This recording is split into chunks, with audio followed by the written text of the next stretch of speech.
Antur sana namoonni kun amantaa qabu. Namni amanu ko safuu qaba afaan isaatiif. Nama amanu dhiisaati.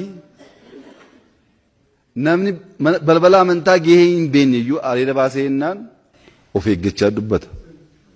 Namoonni amantaa dookotanii dubbii garaagaraa kaasan irratti kan ka'ee fi ani abbootiin amantaa ortodoksii yookaan muslimaa yookaan protestaantii rakkoo waan qaban natti hin fakkaatu. Abbootiin amantaa ortodoksii rakkoo tokko iyyuu hin qaban. Namoonni dirree siyaasaa dadhabanii karaa kanaan waa argadhaa laata jedhanii maqaa ortodoksiin daldalan jiraachuu danda'u alatti warra siyaasa qabutu dirree siyaasaa dadhabee asiin dhufaa jira amma deebi'ee ortodoksii jechaa jira alatti ortodoksii wajjin rakkoo hin qabnu muslimaa wajjin rakkoo hin qabnu muslimas haa ta'u pheenxees haa ta'u ortodoksii haa ta'u doo godhatee namni siyaasa hojjetu garuu abbaa siyaasaa jennee ilaalla malee amantaa hojii wal qabsiisuu sirrii miti.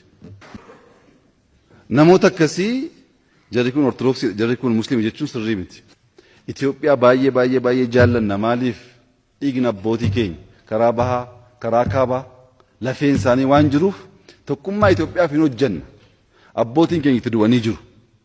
Tokkummaan Itoophiyaa nuti barbaadnu garuu wal qixxummaa wal kabajuu nuti garbummaaf qophaa'aa miti itti jiraanne nuffine dadhabne garbummaatti deebi'uuf nuti qophaa'aa miti. Ijoolleen keenya qophaa'aa miti. Namni biyya kana keessatti wal qixxummaaf ofiin of bulchuu aadaa eenyummaa keenya eeggateen wajjin jiraachuu barbaadu hundaa wajjin karaa nagaaf jaalaan jiraachuuf qophaa'aadha.